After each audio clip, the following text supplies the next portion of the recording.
वक्ताओं के लिए भी बातें होती, कैसे वक्ता से आप कथा सुनो ये भी आवश्यक है। कथा वक्ता यदि भगवान अगस्त जैसा होगा तब शंकर बन के श्रोता आएगा। और कुंभजिसी के अंदर विशेषताएं क्या है? कुंभजिसी के अंदर विशेषता है, 3 विशेषताएं हैं। अगर ये विशेषताएं वक्ता के अंदर है तब तो आप कथा सुनिए उससे।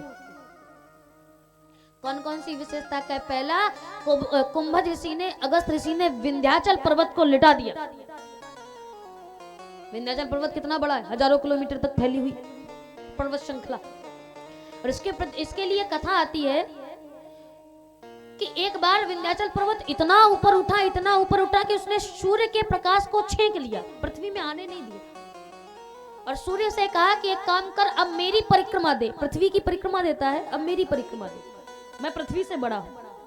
सूर्य ने कहा मैं अपना नियम नहीं बदलूंगा, मैं तो पृथ्वी की देता हूं तो पृथ्वी की ही दूंगा। तो विंध्याचल ने कहा कि अगर पृथ्वी की परिक्रमा देगा, मेरी नहीं देगा, तो फिर मैं तेरा प्रकाश पृथ्वी पर जाने ही नहीं दूंगा। अब तो हाहाकार मच गया, क्या किया जाए। तो जब ये बात हुई तब पता चला किसको बुलाया जाए, क्या इनके गुरु जी को बुलाया जाए। और विंध्याचल पर्वत के जो गुरु थे वो अगस्त महाराज थे। इनका आश्रम पहले काशी में था और काशी से हाथ जोड़ करके सबने प्रार्थना करी कि अपने चेला को समझाओ, देखो बढ़ता चला जा रहा, सूर्य का प्रकाश आने नहीं दे रहा। तो कुंभज ऋषि ने अपना आश्रम छोड़ा और आश्रम छोड़ करके गए। विंध्याचल पर्वत ने देखा, देख करके प्रणाम किया। अगस्त ऋषि ने कहा मूर्ख, तुझे सम्मान करना नहीं आता? तेरा गुरु सामने खड़ा है, तू खड़े खड़े प्रणाम कर रहा है, दंडवत होकर प्रणाम कर।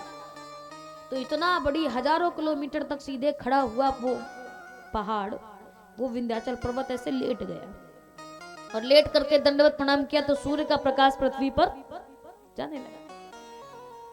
अगस्त ऋषि ने कहा कि विंध्याचल ने पूछा प्रभु कहाँ जाना है? कहा मुझे तुझे पार करके जाना है।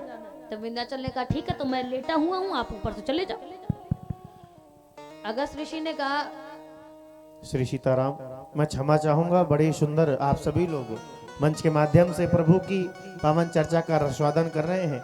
इसी के मध्यस्थ एक आप सभी को जानकारी प्रवाहित करनी है कि आप सभी लोग जो भी यहाँ पर रोग राहत शिविर के लिए आए हैं वो सभी लोग आप लोग आगे आ जाओ, क्योंकि ये पर्दा जो है बंद हो जाएगा। इसके बाद किसी की एंट्री नहीं होगी। जिनको भी यहाँ पर काले कमल बाबा जी से यहाँ पर मुलाकात करनी है और उनका आशीर्वाद लेना है तो आप सभी लोग इस पांडाल के नीचे आ जाओ। मैं बार बार निवेदन नहीं करूंगा, जिनको भी आना है, फिर इसके बाद आपकी एंट्री बंद हो जाएगी, फिर आप लोगों को खाली हाथ वापस जाना पड़ेगा। और बड़ा ही सौभाग्य का विषय है कि आप जिनके माध्यम से प्रभु की पावन चर्चा सुन रहे हैं उनके ही गुरु आदरणीय श्री पूज्य गुरुदेव जी, आदरणीय श्री वासुदेव यादव जी, जो कि हमारे कुरारा ग्राम के बुंदेलखंड विद्यालय के प्रधानाचार्य जी हैं, उनके माध्यम से आपने शिक्षा ग्रहण की। हम सभी लोग उनका ताली बजा करके स्वागत करेंगे। जिन्होंने अभी प्रणाम किया है श्री व्यासपीठ को, आप इनके शिक्षा गुरु और दीक्षा गुरु दोनों हैं। और कहते हैं कि जिनका बीज इतना सुंदर हो, कहते हैं फल कितना सुंदर होगा। और यह कथा का प्रवाह आप सभी लोग नित्य निरंतर श्रवण कर रहे हैं। मैं पुनः यही निवेदन करूंगा कि जितने लोगों को यहाँ पर शिविर में दिखाना है, आप सभी लोग इस बैरी कटिंग के अंदर ही रहेंगे।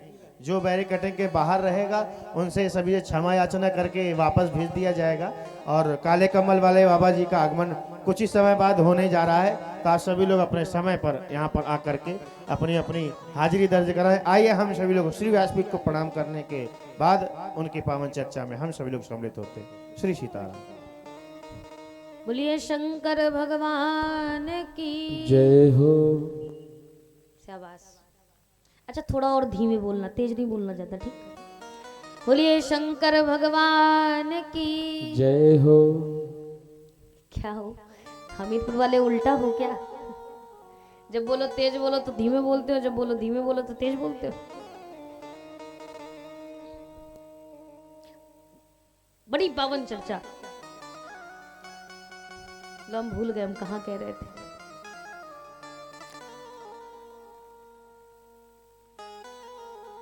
अरे वाह, क्या बात क्या बात। एक बार अपने लिए तालियां बजा लो जोर से।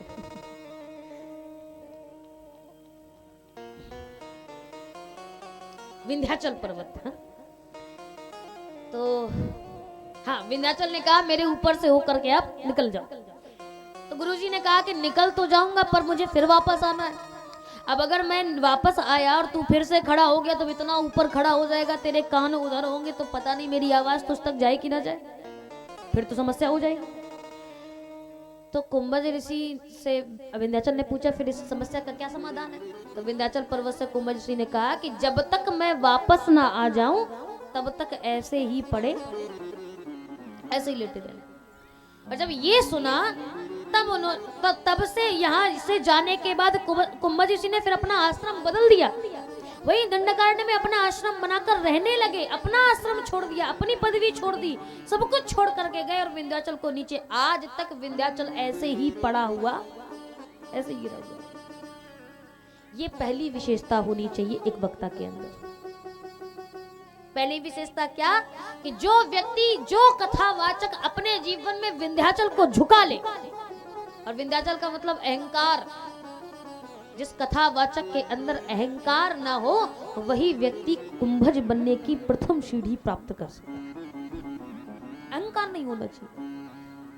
और दूसरी चीज क्या है? दूसरी कुंभज ऋषि में विशेषता क्या है? आप सब लोगों ने सुनी होगी, अगस्त ऋषि ने समुद्र पी गए, सुना है ना? ये वही ऋषि है जिन्होंने पूरा समुद्र पिया था। तो समुद्र पीने का भाव क्या है? कि जो कथावाचक समुद्र पी जाए, और समुद्र का मतलब ये नहीं कि पानी पी जाए, समुद्र का मतलब क्या? शास्त्र कहते हैं समुद्र का तात्पर्य है वेद पुराण उदधि घन साधु, यानी वेद और पुराण जो शास्त्र है इनकी कथाओं को जो सार तत्व पा करके पी जाए, विविध शास्त्रों के ज्ञान को पी जाए, उस वही कुंभज बन सकता। और तीसरी विशेषता है कुंभज ऋषि के अंदर कि इन्होंने आतापी और वातापी जैसे राक्षस मार दिए। अभी आतापी वातापी कौन है? तो कहते हैं कि ये दोनों इतने बड़े मायावी दैत्य थे कि एक भाई माया से भोजन बन जाता था। ये देवी भागवत में इसकी कथा आती है कि एक भाई माया से भोजन बन जाता था और दूसरा भाई जाता था संतों को निमंत्रण करने, और संत से कहता था महाराज आज हमारा आपका हमारे यहाँ पर निमंत्रण है। और संत आते थे तो जो माया रूप में भोजन बना है भाई उसको ग्रहण करते थे, और जैसे ही वो भीतर जाता था उधर में, तो बाहर वाला भाई आवाज लगाता था, ओ भैया वातापी बाहर आना। और ये आवाज सुनकर के भीतर वाला भाई जग जाता था और पेट फाड़कर बाहर, इससे मुनि मर जाते थे और उन्हीं के मांस का भक्षण दोनों भाई किया करते थे। तो एक दिन समय आया, सब इतने मुनि इतने परेशान हो गए कि और भी कोई बुलाता अगर निमंत्रण के लिए तो मना कर देते। तो क्या किया जाए? तो अगस्त ऋषि ने कहा फिर हम ही निपटेंगे इनसे। अब की आए तो बोल देना कि हमारे गुरुजी का निमंत्रण करो। गए गुरुजी का निमंत्रण किया, अगस्त ऋषि महाराज पहुंचे, और जैसे ही पहुंचे तो वही प्रतिक्रिया, एक भाई भोजन बन करके बैठे, दूसरे भाई ने स्वागत सत्कार करके प्रणाम करके भोजन सामने रखा, उन्होंने जैसे ही भीतर भोजन पाया, और पाने के बाद अगस्त ऋषि ने ऐसे पेट में हाथ घुमाया तो भीतर वाला भाई साफ अंदर ही खत्म, पच गया। अब वो बाहर से आवाज लगा रहा, ओ भैया वातापी बाहर आना, ओ भैया वातापी बाहर आना, ओ भैया वातापी बाहर आना। अब कोई हो भीतर तब तो बाहर आवे। वो तो मर गया, बाहर वाला रोने लगा। तो अगस्त ऋषि ने कहा तुम भी ऐसा करो, तुम भी भीतर आओ। उसको भी उठाया और दोनों को पचा करके चले। तो कथावाचक के अंदर तीसरी विशेषता है कि वो आतापी और वातापी को पचा जाए। और आतापी वातापी कौन है? क्या? पहला लोभ और दूसरा पाखंड। कथावाचक के अंदर ना तो लोभ होना चाहिए और ना ही पाखंड होना चाहिए। हम आपके सम्मुख और कुछ बन करके बैठे और किसी और के सामने घर के अंदर कुछ और रहे, अगर ये भाव है तो फिर कुंभज कभी बन सकते नहीं, कभी नहीं बन सकते। और ऐसे यदि इन तीनों विशेषताओं को रखने वाला कोई व्यक्ति बन जाता है तो वही भगवान शंकर को कथा सुनाने का अधिकारी बन सकता है। शंकर जी से कहा, इसी भाव से कुंभज ऋषि के पूजन करने की पद्धति को भगवान शंकर ने इस भाव से लिया कि देखो इतना बड़ा व्यक्ति है, वक्ता होकर के श्रोता की पूजा कर रहा है। और सती मैया ने क्या लिया कि जब ये हमारी पूजा कर रहा है तो इसका मतलब ये हमसे छोटा है। और कथा सुनाने के लिए जब कुंभज ऋषि ने कहा तो कुंभज ऋषि ने कहा भैया नियम तो नियम होता है कि वक्ता ऊपर बैठता है और कथा श्रोता नीचे बैठता है। भोलेनाथ दम से कूदे नीचे बैठ गए। सती मैया को बुरा लग गया। माता सती ने सोचा ये कल का बालक, कल का मुनि जो भगवान शिव के सामने प्रकट हुआ, उन्हीं के सामने उसका देहांत हो जाएगा। और शंकर जी से कह रहा तू नीचे बैठो, इसकी इतनी हिम्मत। और पर बैठ तो गई लेकिन कुछ बोल नहीं पाई, मन में द्वेष आया। और जब मन में द्वेष आ गया, नीचे बैठी कुंभज ऋषि ने कथा सुनाना प्रारंभ किया और कथा प्रारंभ हुई, लेकिन सुनी किसने? गोस्वामी तुलसीदास जी कहते हैं कि राम कथा मुनि बरज बखानी, राम कथा मुनि बरज बखानी, सुनिय महेश परम सुख मानी। सुनिय महेश कह कथा किसने सुनी? कह केवल और केवल कथा सुनी भगवान शंकर ने। सुनी महेश परम सुख, सती का नाम नहीं दिया। अच्छा अब एक बात बताओ, ऐसा संभव है? माइक लगा है, बोलने वाला बोल रहा है और आप लोग भी कथा सुन रहे हैं, आप लोग भी सुन रहे हैं, और मैं कहूं कि भाइयों ने तो कथा सुनी पर माताओं ने नहीं सुनी। हो सकता है? नहीं हो सकता ना। लेकिन एक बिहाफ पर हो सकता है, एक शर्त पर हो सकता है। कब हो सकता है? कि जब आप बैठे तो इधर हो लेकिन मन आपका घर पहुंच जाए और सोचो क्या बताएं, अब बुरे फंस तो गए हैं, भैंस को पानी दिखाना था, चारा बनाना था, अब गए बैठे तो हैं, मन पहुंच गया। अब यहाँ तो बैठे हैं पर क्या बताएं, घर में तिजोरी की चाबी भूल आए, बहू अकेली है, क्या बताएं, फंस तो गए। तो अगर मन आपका जितनी देर इस कथा पांडाल से बाहर जाएगा उतनी देर कथा में क्या बोला गया ये आपको समझ, हाँ कि ना? नहीं आएगा ना? उतनी देर क्या चला? वो कहते हैं ना इंग्लिश में कहावत, प्रेजेंट बॉडी एब्सेंट माइंड। आप शरीर से तो उपस्थित हो लेकिन मन अगर कथा में नहीं है तो भी कथा समझ में आने वाली। तो सती शरीर से तो यही है पर उनका मन कहीं और है, मन को तर्क कर रहा है। और भगवान शंकर शरीर से भी यही है और मन से भी यही है। तो जिसने मन लगाकर कथा सुनी उसे परम सुख मिला, और जिसने केवल कथा सुनने के लिए उपस्थिति दर्ज कराई तो उसे आखिरी में दुख और उपजा अति दारुण दाहा, दुख हुआ। ये कथा सुनने का फल है प्यारे, कि अगर कथा सुनोगे, सच्ची कथा सुनोगे, कथा तो सदैव सच्ची होती है, हमारे भाव कैसे हैं ये डिपेंड करता है। और यदि सच्चे भाव से कथा सुनोगे तो इस कथा को सुनकर परम सुख ही मिलेगा। ये शंकर भगवान कहते हैं, क्योंकि मुझे मिला है। भगवान शंकर कहते हैं मैंने परम सुख पाया है, और इसलिए मैं आपसे भी कह रहा हूं कि यदि सच्चे मन से कथा सुनोगे तो परम सुख मिलेगा। लेकिन पति देव कथा सुन रहे और पत्नी का मन कथा में नहीं लग रहा। अब कुंभज ऋषि कथा सुना रहे हैं। देखो मनुष्य के बोलने की एक लिमिट है भाई, वो कितना देर बोल सकता है? 1 घंटा, 2 घंटा, 3 घंटा, 4 घंटा, मैक्सिमम 5 घंटे। 5 घंटे बहुत होता है। इतनी मेहनत लगती है 1 घंटा लगातार बोलना और 3 घंटे लगातार फावड़ा चलाना, बराबर मेहनत है। क्योंकि फावड़ा चलाने में तो केवल शारीरिक मेहनत होती है, इसमें शारीरिक भी होती है, मानसिक भी होती है, बौद्धिक भी होती है, तीनों प्रकार की मेहनत लगती है। इसलिए आप देखते हो ना, हार्डवेयर वाले जो होते हैं ना इंजीनियर, उनको पैसा कम मिलता है, सॉफ्टवेयर वालों को ज्यादा मिलता है। क्यों? क्योंकि हार्डवेयर वालों के लिए केवल शारीरिक मेहनत अधिक है और सॉफ्टवेयर वालों के लिए वो तो बस कंप्यूटर में बैठे बैठे कुटर कुटर करना है, लेकिन उनका पैसा ज्यादा है। ये मेहनत का फल। अब कुंभज ऋषि ने सुनाना प्रारंभ किया, भोलेनाथ तो भोलेनाथ, एक बार बैठ गए तो 87,000 वर्ष की छुट्टी। लेकिन मनुष्य के बोलने की एक सीमा है। कुंभज ऋषि काफी देर बोलते रहे, बोलते बोलते जब थक गए तो मौन हो गए। भगवान शंकर ने कहा प्रभु मौन क्यों हो गए? कथा बड़ी आनंददायक चल रही है, आपने रोक क्यों दी? आप आगे सुनाओ। कुंभज ऋषि ने कहा हम थक गए, अब आप ऐसा करो, अब आप सुनाओ, अब हम सुनेंगे, हम श्रोता बनेंगे, अब आप सुनाओ। देखो जो लोग समझते हैं ना कि श्रोता का काम केवल सुनना है तो गलत समझते हो। वक्ता का काम केवल बोलना है, नहीं, वक्ता भी सुनता है और श्रोता भी बोलता है। वक्ता कब सुनता है? जब आप कीर्तन करते हो, भजन करते हो, चौपाई करते हो, तो वक्ता भी सुनता है। और परम आदरणीय श्री अंतरराष्ट्रीय कथावाचक में मुरारी बापूजी महाराज, और वो एक बात कहते हैं कि एक बेहतर वक्ता बनने से पहले एक बेहतर श्रोता होना बहुत आवश्यक है। यदि आप एक अच्छे लिसनर नहीं हो तो आप कभी भी एक अच्छे स्पीकर नहीं बन सकते, नहीं बन पाओगे। पहले सुनो, सुनना सीखो। और बोलने से पहले अगर आप श्रोता बन करके बैठे हुए हो तो बोलना भी जरूरी है। ऐसे मुंह को बने बैठे रहोगे तो भाषण थोड़ी चल रहा है यहाँ। ये कथा है, कथा में आपको भी बोलना पड़ेगा, आपको भी बोलना पड़ेगा। भगवान ने कहा अब आप सुनाओ, हम सुनेंगे। तो शंकर जी ने कहा फिर नियम तो आपको भी मालूम होगा। अभी शंकर जी नीचे बैठे थे, कुंभजी जी ऊपर बैठकर कथा सुना रहे थे। अब कुंभजी जी ने कहा कि शंकर जी आप कथा सुनाओ। तो शंकर जी ने कहा फिर कथा का नियम तो आपको भी मालूम होगा कि सुनाने वाला ऊपर बैठता है और सुनने वाला।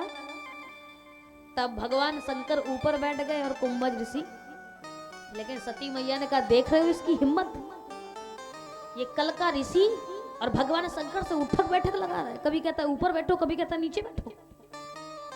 कथा विराम होने दो फिर बताती हूं। इसीलिए गोस्वामी तुलसीदास जी कहते हैं केवल कथा सुनी नहीं है, कहत सुनत रघुपति गुण गाथा। कहत सुनत रघुपति कछु दिन तहाँ रहेगी जनाथा। कछु दिन कथा सुनी भी और कथा कही भी, और दोनों कार्य करके रुके कितने दिन का? कुछ दिन। ये भगवान शंकर के लिए बोल रहे हैं, जिनका मन कभी कथा सुनने से थकता नहीं है, जिनके कान कभी नहीं थकते। और याद रखिएगा ये राम जी के भक्त होने का लक्षण है।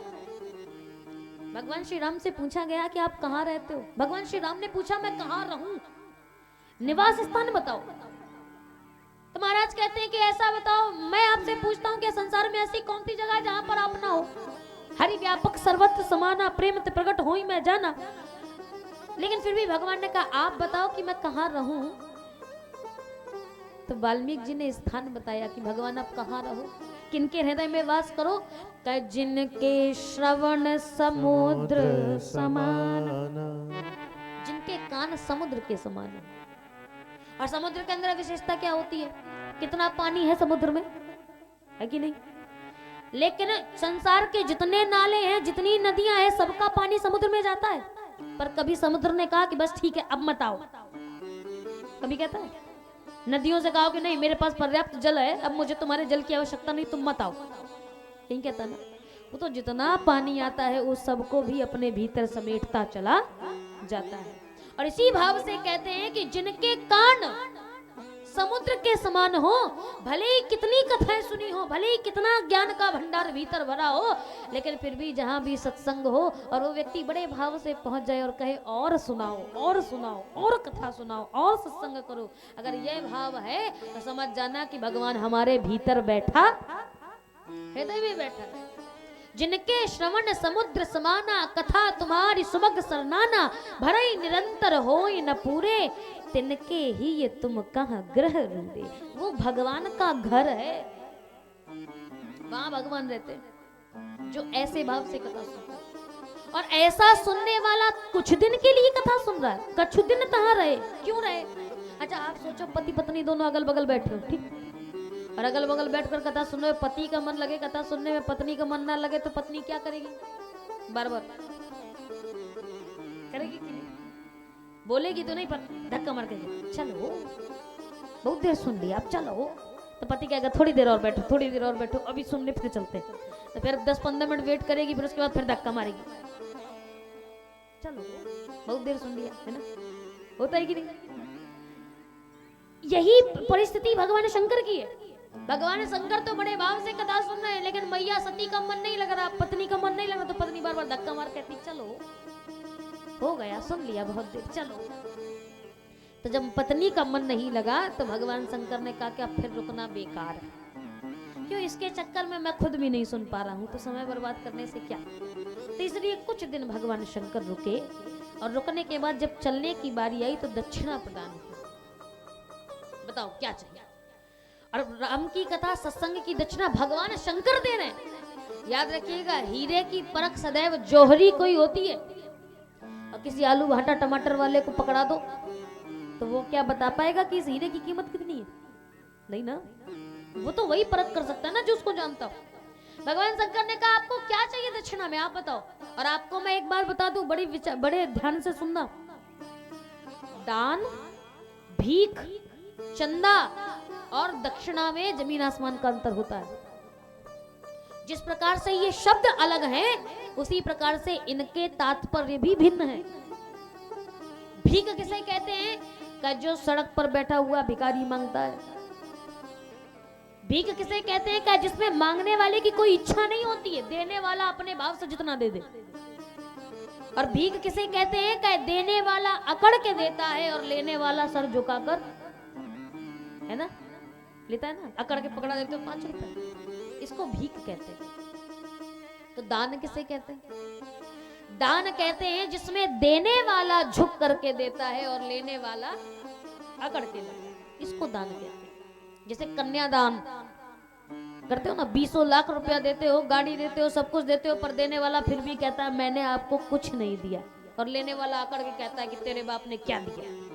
इतना सब लेने के बाद भी, है ना। आप यहाँ पर पूजा करते हो ना, दान करते हो, जब दान करोगे तो सर झुकाकर प्रणाम करते हो, मंदिर की दान पेटी में रखते हो, प्रणाम करते हो, झुक करके सम्मान के साथ दिया जाए।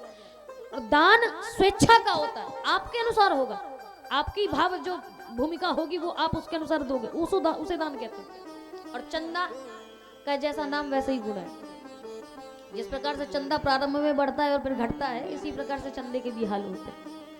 ये जो कट्टा लेकर घूमते हैं उनको अच्छे से पता होगा, प्रारंभ में जब पहली बार कार्यक्रम होता है ना तो खूब अच्छे से चंदा आता है, और जब वही कार्यक्रम अगले वर्ष पुनः रखा जाएगा तो 500 देने वाला फिर 100 रुपए में निपटा देगा, कहेगा अब ठीक है ले 100 रुपए रखो।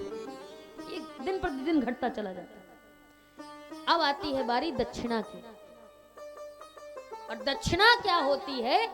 दक्षिणा कभी भी देने वाले के मन की नहीं होती। बहुत ध्यान से सुनिएगा। जैसे आप 9 दिन यहाँ कथा सुनोगे, परीक्षित जी कथा सुनेंगे तो 9वें दिन दक्षिणा लगेगी, क्योंकि यज्ञ की पत्नी का नाम है दक्षिणा।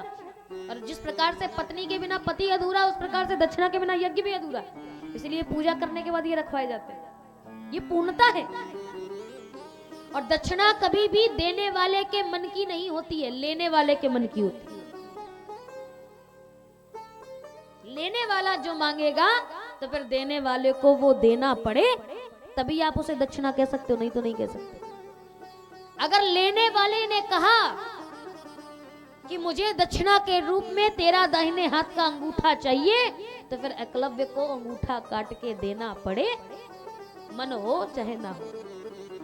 अगर देने वाले ने कहा कि अपना शीश उतार करके मेरे सामने रख, तो फिर बर्बरीक को अपना सर काट के कृष्ण के पैरों के पास रखना पड़ेगा। आज खाटू श्याम के नाम से प्रसिद्ध है, रखना पड़ेगा, इसको दक्षिणा कहते हैं। अगर दक्षिणा में मांगा जाए कि मेरा मरा हुआ पुत्र लाकर मुझे वापस दे, मैं उसको देखना चाहता हूं, तो कृष्ण को संदीपन ऋषि के पुत्र को यमपुरी में जाकर उसको लाना पड़ेगा, इसको दक्षिणा कहते हैं। ये लेने वाले के मन की होती है, देने वाले के मन की। अब ये लेने वाले पर डिपेंड करता है कि वो मांगता क्या है। तो ये 9वें दिन हम पर डिपेंड करेगा कि हम आपसे क्या मांगते हैं, इसको दक्षिणा कहते हैं। तो भगवान ने कहा कि बताओ दक्षिणा में क्या चाहिए। कुंभ ऋषि ने कहा, कुंभ ऋषि कहते हैं कि आपकी जो इच्छा हो, स्वेच्छा हो, वो आप दे दो। अच्छा देखो, ये भी विचित्र बात है। शिष्य ऐसा हो, शिष्य को कैसा होना चाहिए और गुरु को कैसा होना चाहिए, संबंध बड़ा अच्छा है। कैसा? कि गुरु को ऐसो चाहिए जो शिष्य से कछु न ले। गुरु ऐसा होना चाहिए जो शिष्य से कुछ न ले, पर शिष्य को ऐसो चाहिए जो गुरु को सब कुछ दे। शिष्य ऐसा होना चाहिए जो गुरु को सब कुछ। अब हम आपसे कहें, अब हमने कह तो दिया कि भाई दक्षिणा मेरे मन की होगी, और 9वें दिन हम कहें चलो ठीक है अपने 5 बीघा हमारे नाम कराओ, तब तो फिर मामला गड़बड़ हो जाएगा ना। नहीं, फिर मांगने वाले को भी सामने देने वाले की परिस्थिति का ध्यान रखना पड़ेगा। भगवान ने कहा प्रभु आपकी जो सामर्थ्य हो आप वो दो। और जब ये पूछा तो क्या चाहिए, तब भगवान कुंभ ऋषि कहते हैं कि अगर दे ही सकते हो तो तुम तो एक ही चीज दे सकते हो, और कुछ नहीं दे सकते। भगवान शंकर के पास केवल एक चीज है, क्या है? भगवान शंकर आपकी मनोकामना पूर्ति कर सकते हैं, इच्छा पूर्ति कर सकते हैं कि आप जो इच्छा करो वो ले लो। और दूसरा भाव कहे भगवान शंकर क्या दे सकते हैं? कहे भगवान शंकर केवल एक ही चीज दे सकते हैं। राम जी कहते हैं शंकर भजन बिना नर भक्ति न पावे। और अगर राम जी की भक्ति किसी को चाहिए तो वो केवल भगवान शंकर की मुहर के बिना मिलने वाली, जिस प्रकार से स्कूल की डिग्री बिना प्रिंसिपल की मुहर के नहीं मिलेगी, उसी प्रकार से राम जी की भक्ति की डिग्री बिना भगवान शंकर की मुहर के मिलने वाली नहीं है। और यही मांगा कुंभज से कहते हैं प्रभु मुझे तो एक ही चीज दें। क्या? ऋषि पूछी हरि भगति सुहाई,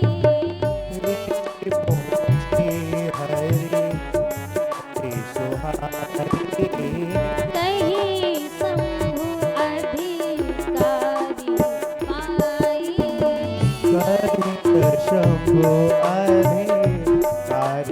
पाई। अधिकारी जान करके भगवान शंकर ने उनको दक्षिणा के रूप में भक्ति प्रदान की और भक्ति प्रदान करके चले। अब देखिएगा राम जी की कथा, राम जी की भक्ति कैसे आपकी पदवी को धीरे धीरे करके बढ़ाती। भगवान शंकर जब आए थे तो क्या बनकर आए थे? भगवान शंकर जब आए तो कितना छोटा सा नाम दिया गया, शंभु, है ना, 2.5 अक्षर का नाम, शंभु गए। भगवान शंकर की कथा सुनी तो शंभु से महेश बन गए, मतलब 2.5 से 3 अक्षर में आ गए। और कथा सुनी तो महेश बने, पर जब कथा कही तो गिरिनाथा कहत सुनत रघुपति गुण गाथा, कछु दिन तहां रहे गिरी। 4 अक्षर का नाम हो गया। 2.5 में आए थे, 3 हो गए, 3 से 4 हो गए, और जब जाने लगे तो कहे त्रिपुरारी बन गए। ये तो त्रिपुरारी, मुनि सन विदा मांग त्रिपुरारी, त्रिपुरारी जा रहे। भगवान शंकर की पदवी बढ़ी ना, लेकिन जो पदवी लेकर आया था उसकी पदवी का क्या हुआ? एक ने कहा ये तो अभिमान छोड़कर आए थे, इनकी पदवी बढ़ गई, पर जो अपनी पदवी लेकर आया उसका क्या हुआ? गोस्वामी तुलसीदास जी कहते हैं मत पूछो। क्यों, क्या हुआ? कहे आई तो थी जगत की माता भवानी बनके, पर जब जा रही है तो केवल दक्ष कन्या बनके। चले भवन संग दक्ष कुमारी। और माताओं बहनों बड़े सूत्र की बात है, याद रखिएगा। ये संसार ऐसा ही है, अच्छा काम करोगे तो पति का नाम होगा, अच्छा काम करोगे तो किसकी बहू है? फलाने की बहू है। किसकी पत्नी है? फलाने की पत्नी। और बुरा काम करोगे तो किसकी बिटिया है? फलाने की बिटिया है। अगर बेकार काम करोगे, गलत काम करोगे तो फिर आपके पिता का नाम खराब होगा।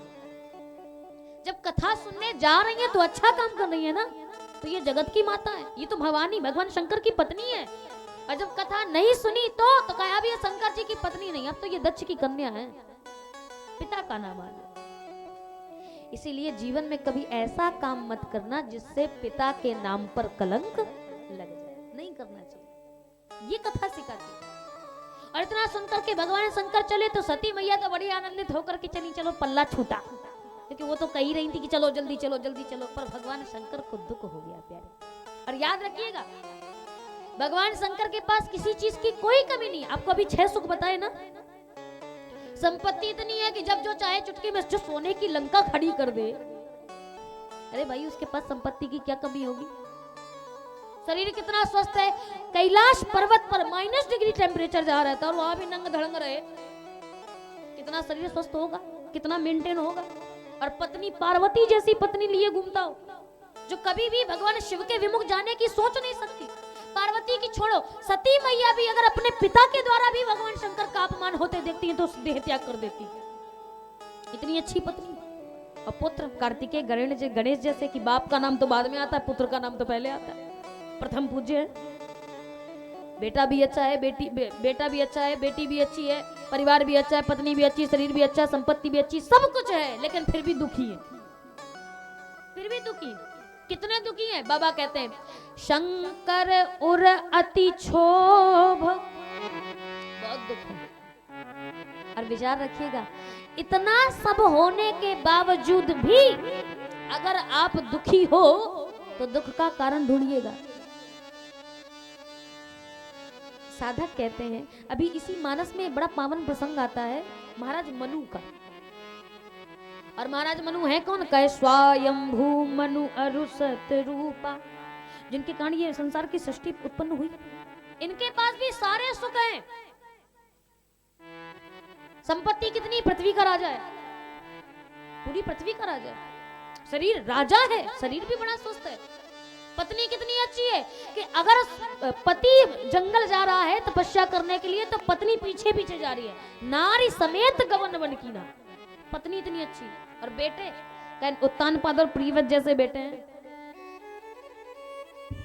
बेटे इतने अद्भुत हैं कि बेटे के बेटे भगवान के भक्त, ध्रुव हरि भगत भयउ सुत जासु, इतने अच्छे बेटे।